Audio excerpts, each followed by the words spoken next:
Ladies and gentlemen, I'm Kirsti Lonka from University of Helsinki, and I was kindly invited to chair this panel discussion. I'm very happy to do so, and I was really inspired by the speeches. I was tweeting all the time and putting things on my Facebook. So I think it's time to let people the audience, to maybe. You don't have to talk to each other if it's boring or you don't like it, but just discussing like 2 minutes what you would like to ask us here, because panel discussions are usually very boring because people are giving monologues, and this is not boring at all, but you've been hearing so much interesting things that I know that there must be lots of questions on your mind, and it's okay to ask in Finnish. I will translate. And just if you don't, I'm very convenient with ESL, English as a second language environments, because I've been living in Canada and Sweden. So I'm very happy to assist if anybody wants to speak Finnish, and I'm very happy to assist in translation. And when you are talking to each other, I'm going to say hello to our new panelists and how to introduce them. Okay.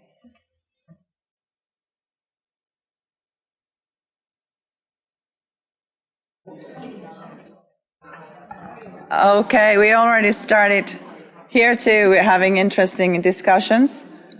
But I don't interrupt you yet because you also have something. It's much more important that people get ideas and share, especially when we have been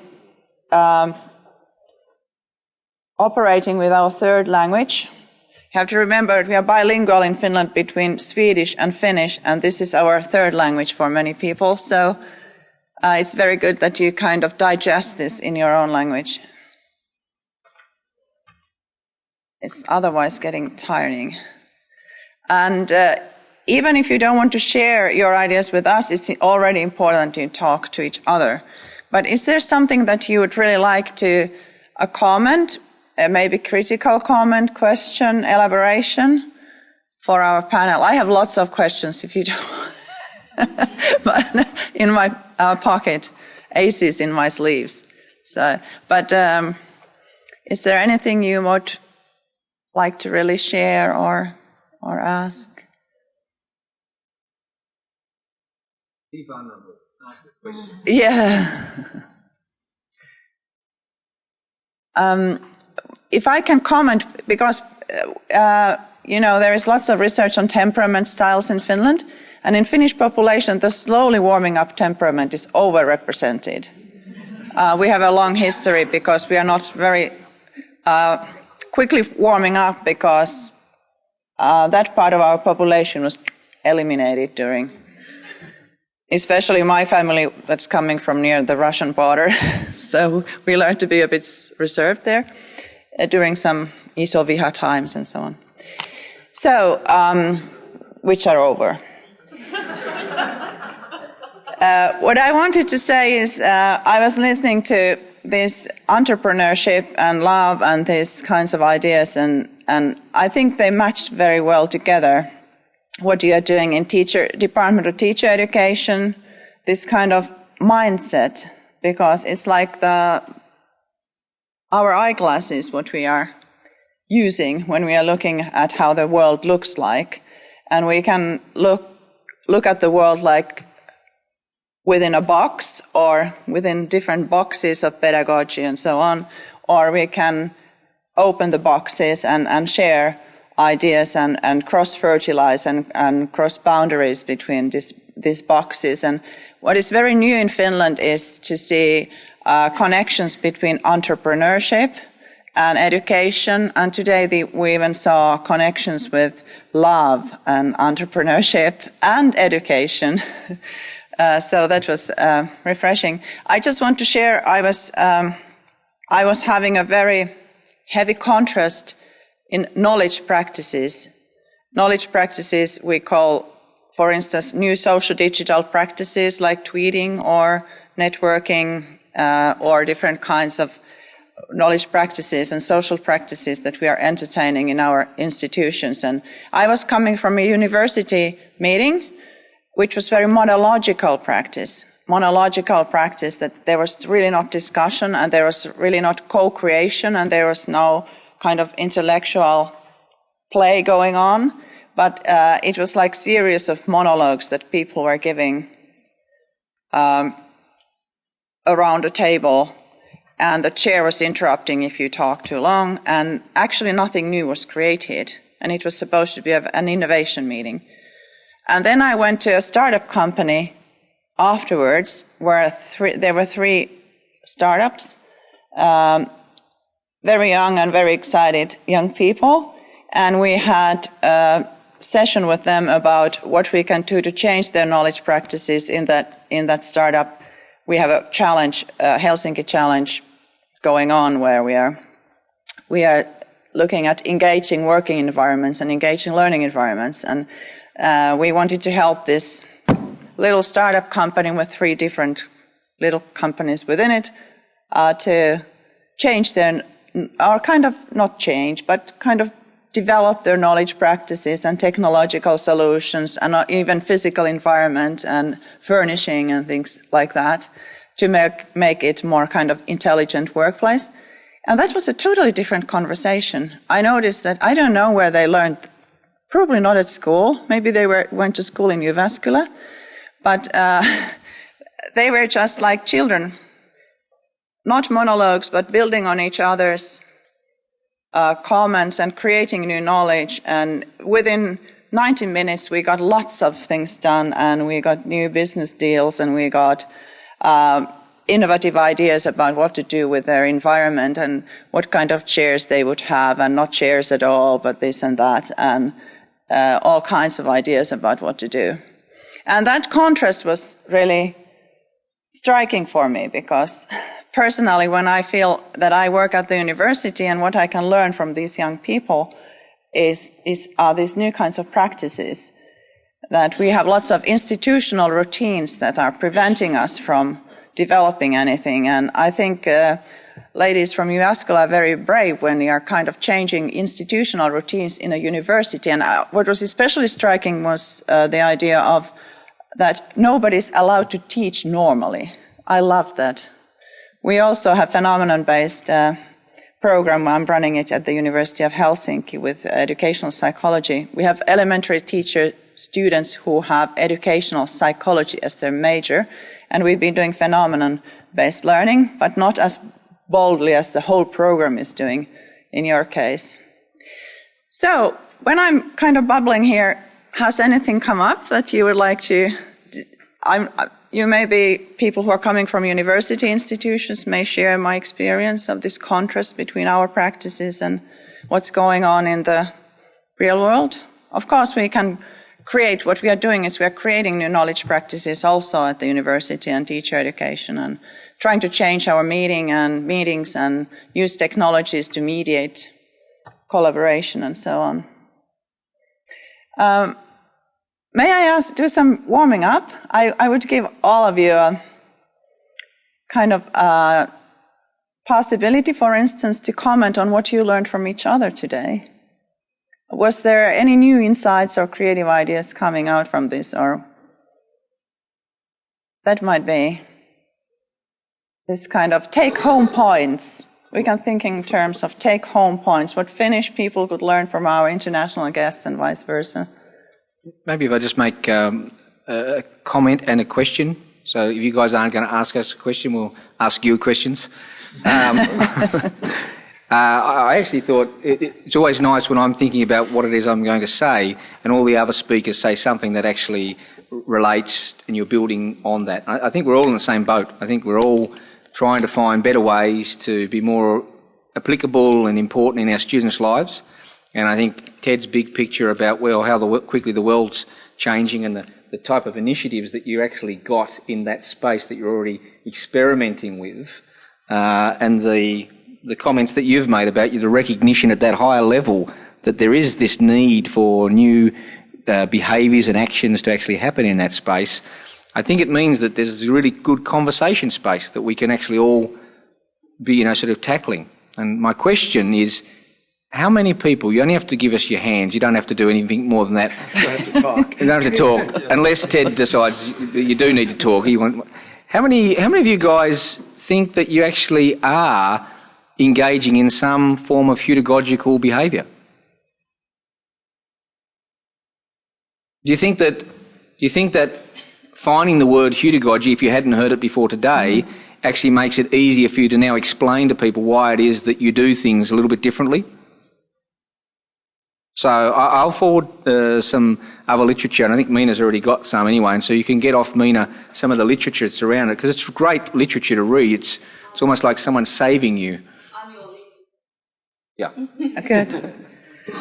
I recently visited Australia. And Tasmania? Unfortunately. I have a friend who lives there, actually. I should. But I also know it's a bit challenging to maybe understand. I had problems when entering the country. The dialect was interesting. You are very clear compared to many colleagues. But pedagogy, you spell it like H-E. Like heuristics. Heuristics. But Pedagogy, that would be, if you Google it, that would be kind of Latin thing. And you define it as? Self-determined learning. Yes, so it comes totally from the learner. Yeah. The starting point is the learner, and then it's up to the educator to work out how to actually assist that process. Because in many cases they were a bit hesitant to put our hands up, maybe, because instead of total learner control or total teacher control, we use a lot of kind of shared practices that you were also mentioning with andragogy or something. Sharing the control, because, for instance, there's been lots of debate in Finland about, for instance, if 15-year-old girls would decide whether they'll study sciences, they may say no, because when people are 15 years old, they are at most conservative when it comes to gender roles. And that's why we've been thinking that it's good that we think like smorgasbord, that you need to taste everything. You don't need to like it, but then later you may decide whether you want to go deeper in that subject. But we are a bit hesitant with total, like choosing the subjects or what you want to learn. But then one trick is what people are doing in Jyväskylä and what we are doing in our teacher education program is to approach subject matter from a phenomenon. So like life and death, and looking at that from mathematics or chemistry or biology or religious studies or art. So people can have this kind of more holistic understanding, and then they can kind of specialize which aspect of the phenomenon is there. Would you like to comment on this, or is it Tina or Emma? Yeah. Okay, yes. Yes. We're in Parliament. Okay, you first asked that what we learned about each other, and maybe the best example, or one example about what is the power of learning through phenomena is one example it is not in our department, but in one school in Middle Finland. I just heard this story from my colleague, and it is about love, the power of love in learning. And there came a new English teacher in one general upper secondary school in Finland, and students' matriculation exam scores in English language just jumped up during that when he was teaching there, and they were quite low in English at that time. And other teachers then asked that, what have you been doing there with your students in your class, in your English class? And he said that we have been discussing about love. So I think this is a good example of that when something interests you, it can be what phenomena, whatever. Yeah. Ben, please. I would like to comment about love also, because I think it's a very good word when we are talking about education.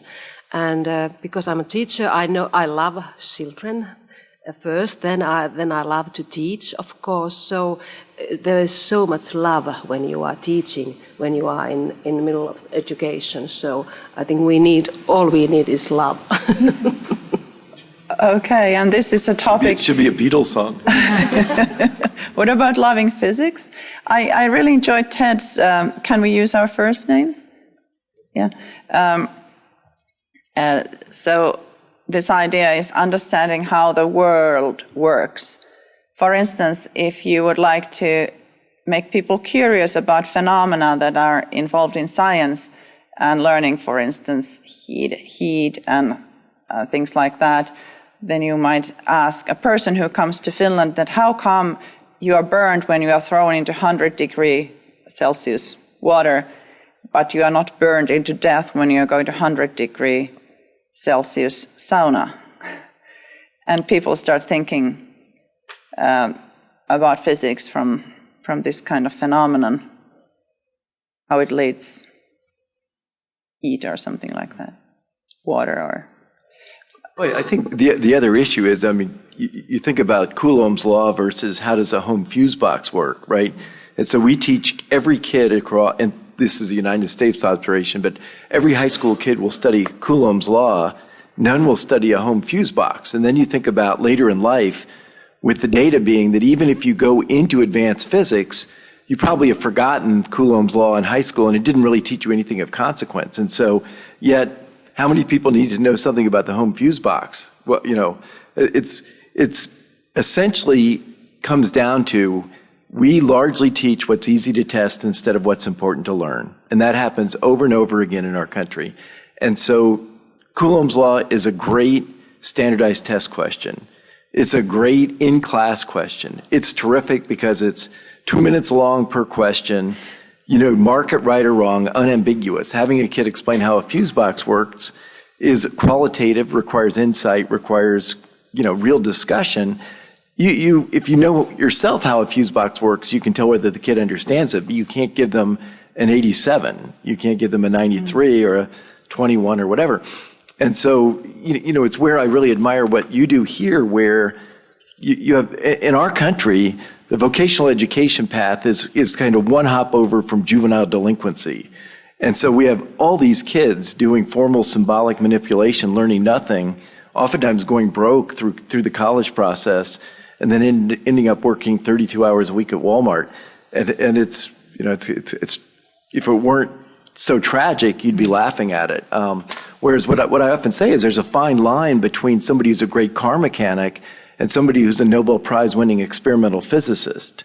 And I think one of the issues, and definitely true in our country, but I suspect it's true everywhere, is that what keeps the car mechanic from being a world-class experimental physicist is something like an advanced calculus test, which is really set up as a weeder-outer instead of an enabler. I mean, you can't be a doctor anywhere without passing organic chemistry, which is doctor after doctor tells me it's a useless course. It's entirely memorization.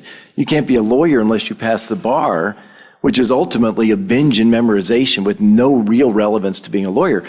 You can't be a scientist or engineer without mastering calculus, which no one in the world would be as good as a smartphone at that. And so if we think about a world where job opportunities are decreasing, can we really afford to have an education system that weeds people out and discourages them from being things they're good at?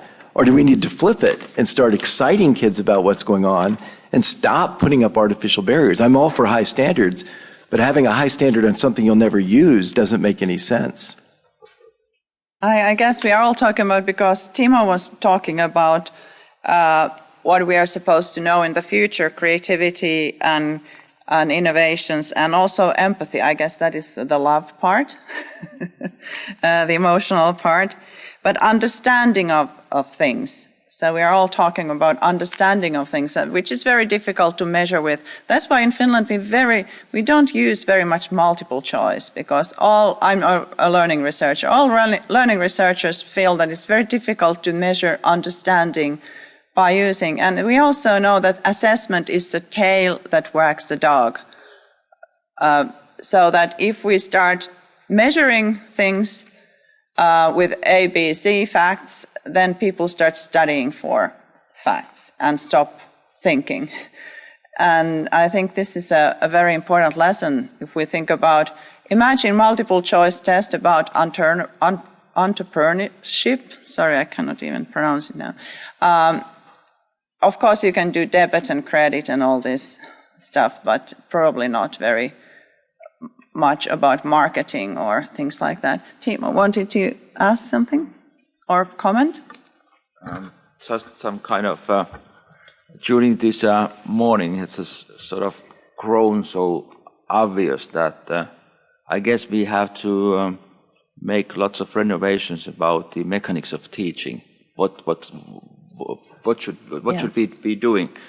We are trying to understand the goal.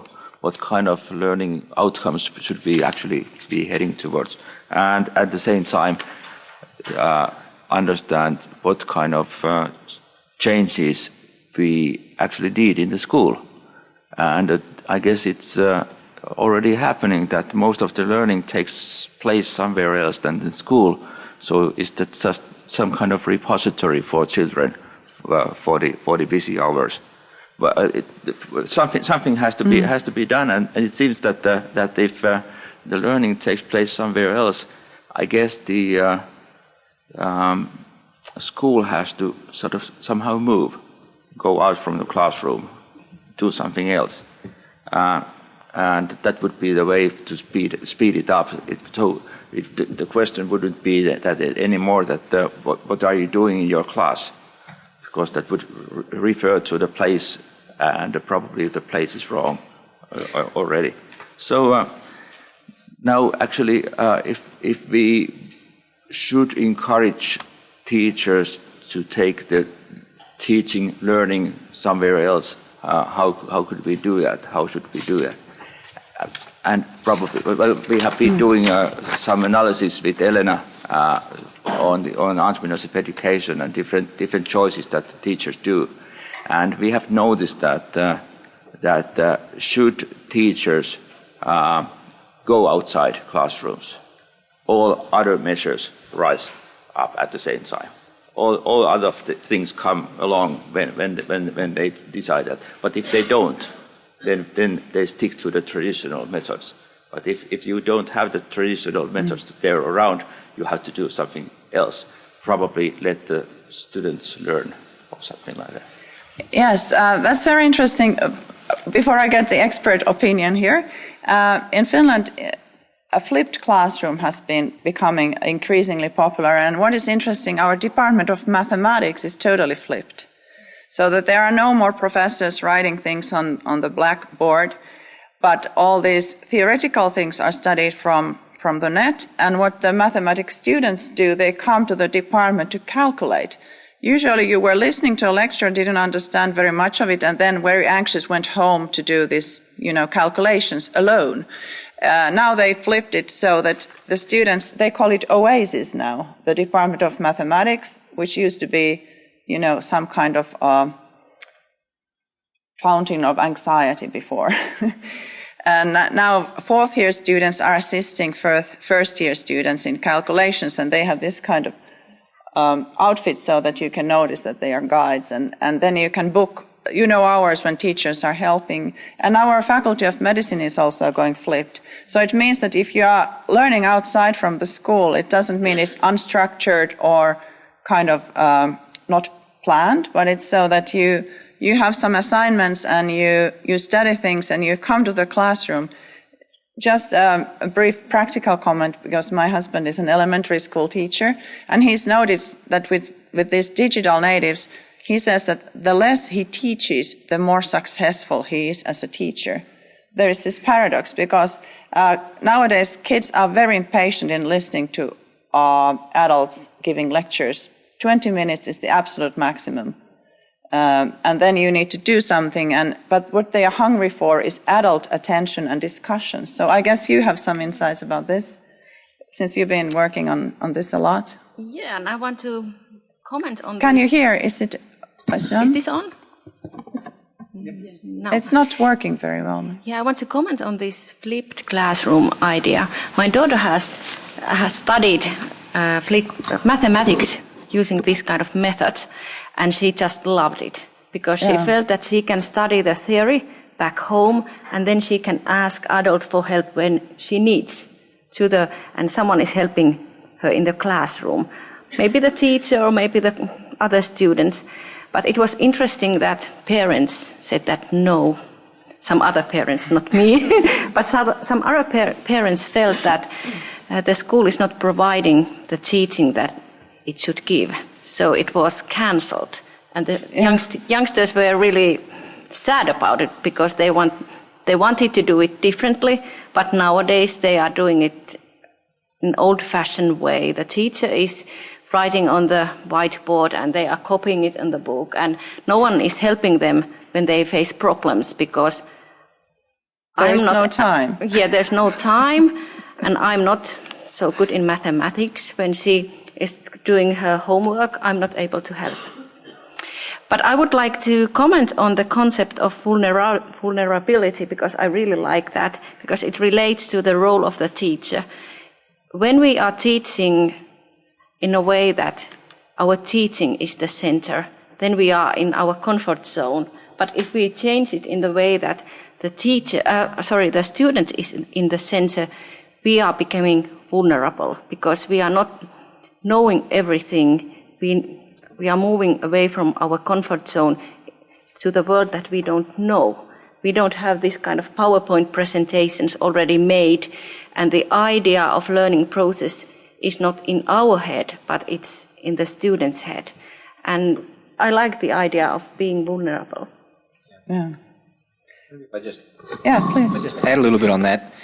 I think why vulnerability is a good strategy is because if you're not vulnerable because you've got those slides that have all that information, then the students sort of say, well, I don't need to participate because you're going to do it for me. You're actually going to tell me everything you think I need to know.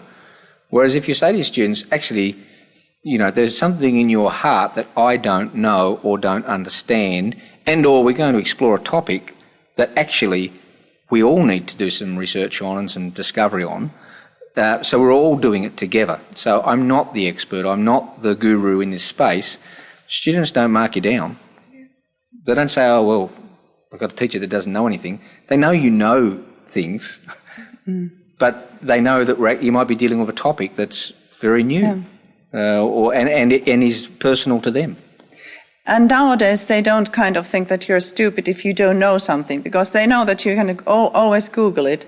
And then it's even better to empower the student, because I would suggest, it was a really nice book by Saku Tuominen, who unfortunately is in Finnish, but its name is Järkevä luovuus. It's kind of reasonable creativity, which is very interesting, and he's quoting some big name there, I don't remember. I should Google. I'm very bad with names. That the hardest phrase for any scientist or any teacher is to say, I don't know. And that was the major obstacle. I went to Faculty of Medicine in 1996 to help them to become problem-based. And that was almost a war, to try to turn a very, very good medical school into problem-based, because then the teachers became facilitators of a problem-based process. And very often, when you have like second-year medical students and they started brainstorming and building on each other's knowledge, their questions very soon were at such a level that it was very difficult to really know.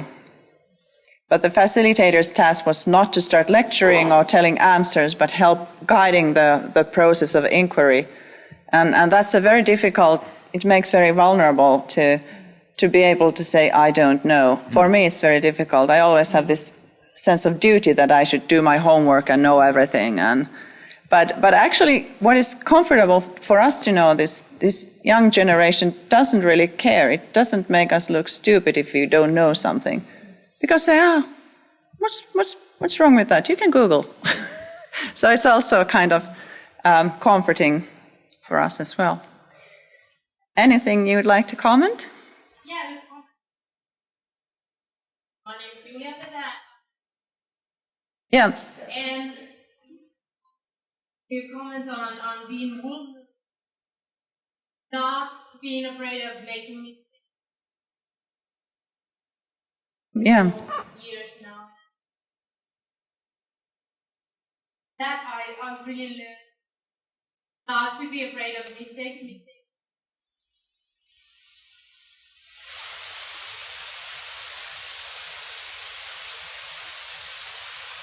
They become concrete when you Live them. by doing it. And so, because otherwise, then it's just people vulnerable or don't be afraid of mistakes and don't know that it's lifelong work. Yeah. Probably the same thing that you'll experience. But that's very important. Improvisation theater, vulnerable in Finnish is haavoittuvainen, if it's a difficult word. So I'm just make sure that we know what we're talking about. But we can think that the whole life is now an improvisation theater in a way, because it's changing so fast. So that's a very valuable experience. Yeah, I was just going to add, that's a really good point, because role play in the classroom process is a really great. The number one determinant of entrepreneurial behaviour is confidence. So if you're not confident, you won't act in a way where you undertake that uncertainty.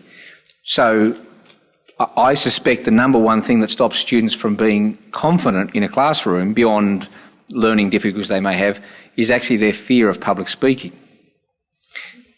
Now, Which we never teach. So when with my students, what I've learned over the years is that if you let them use notes, then nothing actually changes. So we ban notes. They've been banned for years, and the students will be worried. They'll think, and I'll say to them, "You're not reciting Shakespeare, and even if you were, I don't know what Shakespeare said, so it wouldn't matter." But given that you're going to say what you're going to say, even if you forget to say it, I won't know you forgot to say it, right? So getting them to realise that actually no one knows what they're going to say, therefore don't put the pressure on yourself to actually have to say every word that you plan to say. It doesn't matter if you forget something, you can add it back in sort of later. So just getting them to be confident to stand up and talk about whatever they're going to talk about is the biggest single thing that gets them to the end of the semester and they go, I feel so confident now. I've never had that opportunity to stand up and just talk in front of people.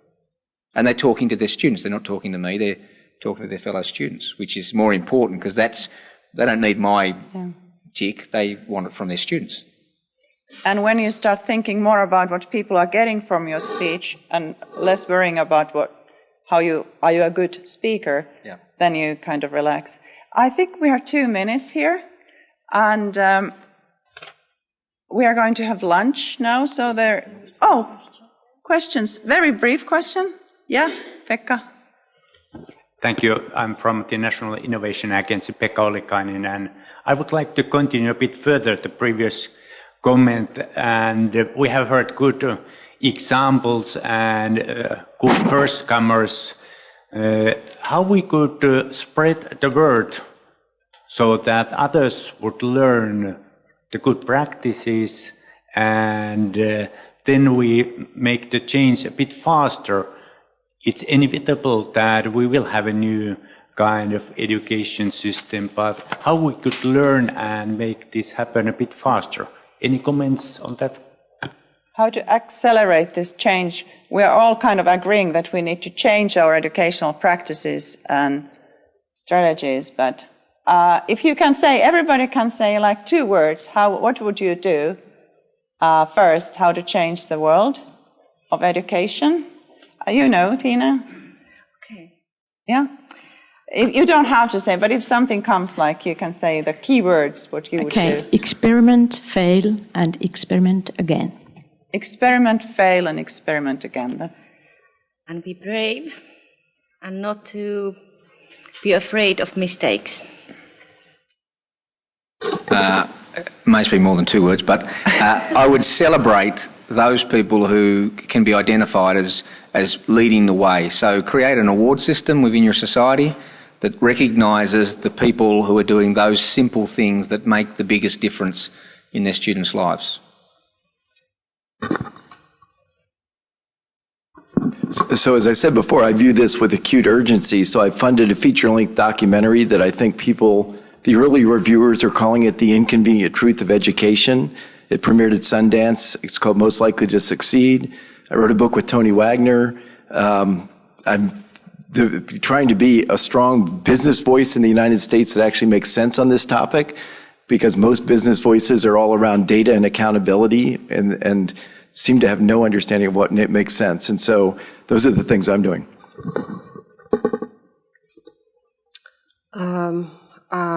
These words are, I think, teacher education, new teacher education, and more creativity in education at schools, and new curriculums. Everybody at every level. Everybody at every level. That was Timo's. Yeah. I guess you get what you measure. That's what we have been doing. Knowing where we should be going, it's very important to understand where we are, and in that sense, evaluation or any sort of knowledge helping people understand. Okay, this is where we are, and now we can improve.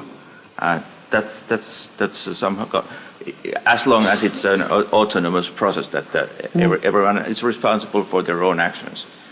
We need more information. And this lady wanted the final word. Yeah, I just learned something today, and that is that maybe instead of having role plays in our classrooms, we should move into having improvisation theaters in our classrooms. Right. Instead of role plays, into improvisation in the classrooms. That's very, very helpful. We are actually over time, but because we are slowly warming up, we let one final comment.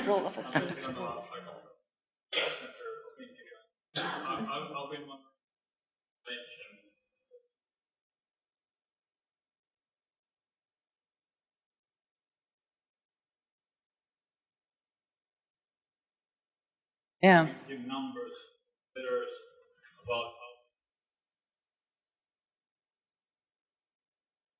subjects. Yeah. How should we change that? I'm not letting answers anymore, but I can tell you an example. I was working in Karolinska Institute as a professor, which is the very posh medical school giving out Nobel Prizes in physiology and medicine. And do you know what? That was a medical school with no grades. There were no grades in the whole medical school. And I still think these doctors did quite well. So that's something to think about. So Swedish people don't need grades. Why do we? That's one something to think about. We are a bit over time. We're going to have lunch, but something to wrap up, which is something people didn't actually mention. I would take this up. What we really haven't realized yet is the role of social media in all this. It came 2008, 5 years ago, and it's really social media. And people of my age, I've noticed, they don't understand anything of it. And I would recommend warmly that anybody who is teaching or in teacher education or in any kind of profession working with these young people would use her or himself as an experiment. Go there, experiment, start. It's dialogical. It's not about liking something, or it's not about somebody following you or something like that. It's social. And actually, my daughter is in business school, Hanken, and she did her bachelor study about marketing in social media using Isaac Elliott as a case study. And there are theories on marketing, and actually all marketing theories collapsed because all marketing in social media is totally against all rules in marketing. And what I've learned from her is that marketing is not giving nice speeches and selling my ideas, but marketing is more listening and being in dialogue with people. And I think we have 2 ears and 1 mouth in order to listen 2 times more than we are talking. And And in Finland, we are very good at that. So thank you very much. And I guess that you're available for questions and elaborations during lunch break. Thank you very much. I was very inspired.